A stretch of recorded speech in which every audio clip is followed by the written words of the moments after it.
In my Star Fox video, I said that the best way to make a sequel is to make a game that's largely the same mechanically, except further refined and improved. This is a general rule of thumb that I have always stood by, and one that I imagine a lot of people go by as well, and for good reason.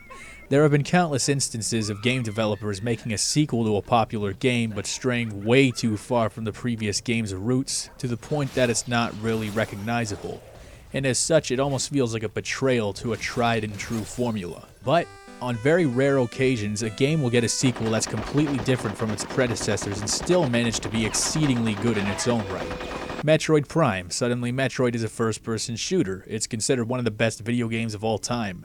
Resident Evil. Once it was a shitty whatever the fuck this is. Then Resident Evil 4.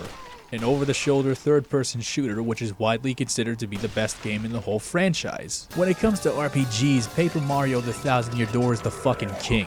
It's my #1 GameCube game. It did everything right, the story was amazing, the turn-based combat was actually intensely fun, the music was great. It was just the perfect sequel to the original, because it continued on the same path and just multiplied everything 100-fold.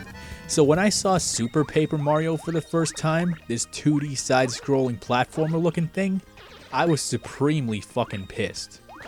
But holy shit, this game is good. It's actually really fucking good.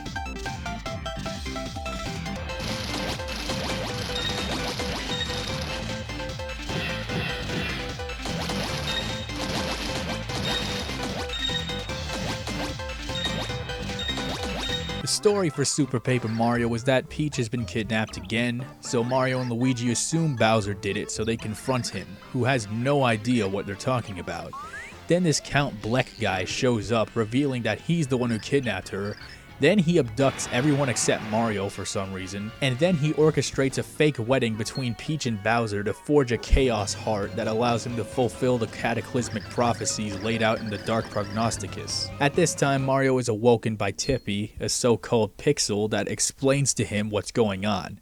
He's brought to Flipside where he meets Merlin, who is pursuing the prophecies of the Light Prognosticus, which was written to counteract the Dark one. Mario learns that he must find 8 pure hearts, as well as 3 other of the 4 heroes spoken of in the prophecy. I just want to say, the story is fucking amazing, and just like Thousand Year Door, it all culminates into an apeshit, crazy ending that I was not ready for at first. That being said, one thing I've noticed is that there are certain plot points that just seem like forced nods towards plot elements from Thousand Year Door. While Thousand Year Door has an amazing story, they feel a little bit too on the nose. I don't want to spoil these for you because they're pretty big, but when you see it for yourself, you'll know what I mean. One thing about this game that is surprisingly good is the characters. Count Bleck is a very interesting antagonist. At first he seems like this generic villain, like his description is just bad guy who wants to blow up the world or whatever.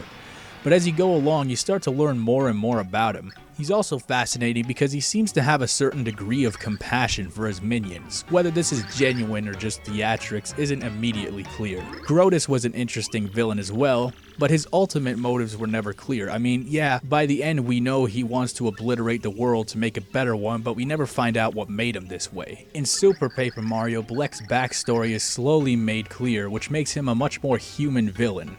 But he's also so great because of his minions. Grotus has the Shadow Sirens, which were pretty sick, but other than that, most of his minions were just spineless lackeys and yes-men. In sort of a bizarre way, Bleck and his minions are like a family. Sometimes they question each other's judgment or poke fun at each other, and his minions are also awesome characters in their own right. Chunks is hilarious, Mimi is fucking scary, Dimentio is weird and mischievous, then there's Nastasia, who's his secretary with psychic mind control powers. This game also contains possibly one of the best portrayals of Luigi. See, in this game he actually gets a playing role. He becomes one of the 4 playable characters, which I'll get to shortly.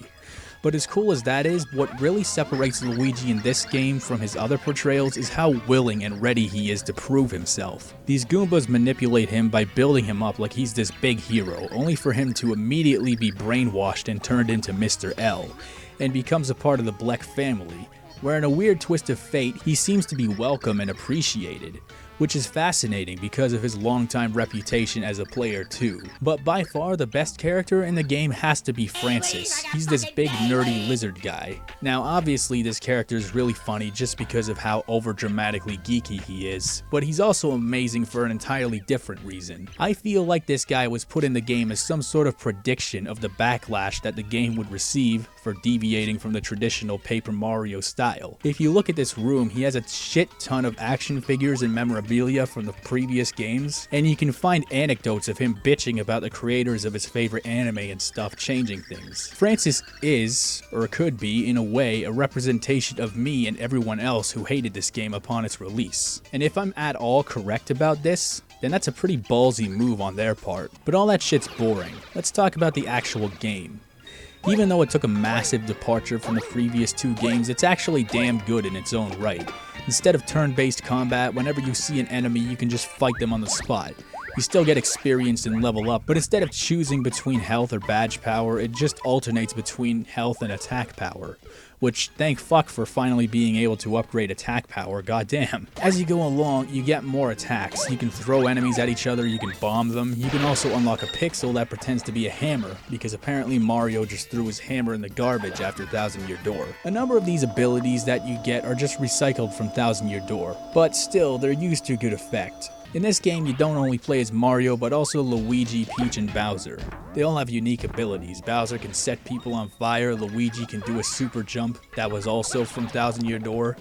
Peach can float really far because apparently her umbrella is a hang glider, and Mario can go back and forth between the second and third dimension, which is a really cool mechanic. Unfortunately, you can only remain in 3D mode for short intervals at a time without getting hurt. The 3D mechanic is cool, and it quite literally adds a new dimension to the game. It's utilized in some pretty clever ways, and you can even use it to slip past 2D enemies and get the drop on them. There's a number of neat little power-ups. You can get these mini Marios surrounding you, you can become gigantic and destroy everything. There's also items you can use in combat. Unfortunately, a lot of these things require you to use action commands, which would be fine if you weren't using motion controls. Again, this is one of those games that has no reason to use the fucking Wii remote. The only good thing about it is the convenience of pointing at the screen to scan stuff, but other than that, not so much. This game could easily have gotten away with a GameCube controller. As a matter of fact, it almost did. The game was originally meant to be a GameCube title. I guess they shifted it over because the GameCube was on its way out, but they could have at least had the decency to let you use the controller. Super Paper Mario is split into 8 separate chapters, which are broken down into 4 sub-chapters each. The first 3 end by hitting a block, but the final one always ends with getting a Chaos Heart. Then, you get kicked out of the level the flip side, where you have to put the heart into a heart pillar. That's my biggest issue with the game. This format of kick your ass to the next level and boot you out once you get the shiny thing is kind of at odds with the rest of the game.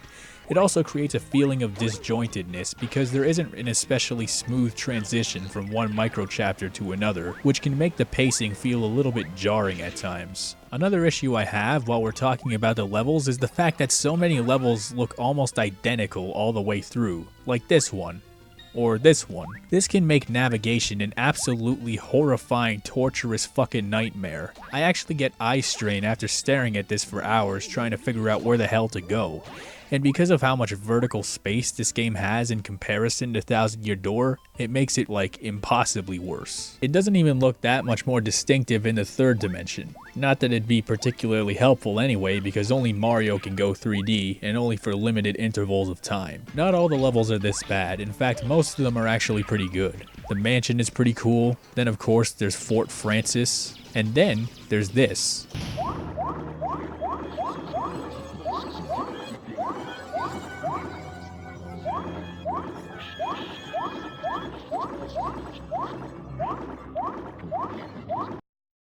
Nintendo?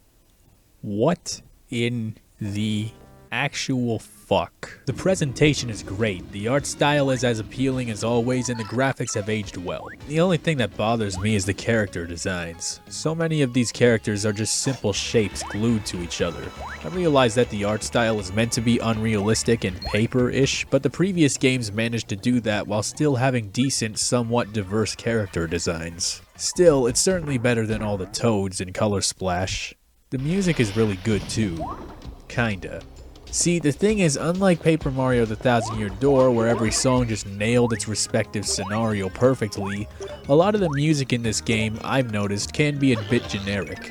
That doesn't mean the songs are bad. Pretty much every song in this game is quality stuff in its own right, but there are only a handful of songs that really nail the mood. Nevertheless, the game manages to be very atmospheric. Like Majora's Mask, there's a constant reminder of the impending doom. The void is always in the background, increasing in size every chapter, like the moon does by the minute. In fact, the whole game sort of has a Majora's Mask feel about it. Even the levels that aren't meant to be especially creepy still manage to sometimes give off weird, ominous vibes. Super Paper Mario is surprisingly emotional. There's drama, there's tragedy. This game is genuinely sad at times, which was completely surprising to me at first. It's not just a fun game, but it's also an experiential game. It's got plenty of funny shit balanced out with some darkness and drama. Even though it's rough around the edges in some respects, this is not a generic forgettable game. It's a very genuine experience, and after beating it, it leaves a lasting impression better than a lot of games can hope to achieve. As far as I'm concerned, Paper Mario is a trilogy, and this is the finale. Is it better than the previous two? No. But considering how many liberties they took, it's surprisingly close to them in terms of quality. It's easily one of the best Wii games ever made. So if you're put off by the departure from the originals, try and keep an open mind. You might be pleasantly surprised. And if this game turned out good despite the change of pace, maybe even Sticker Star could be a masterpiece. Nope.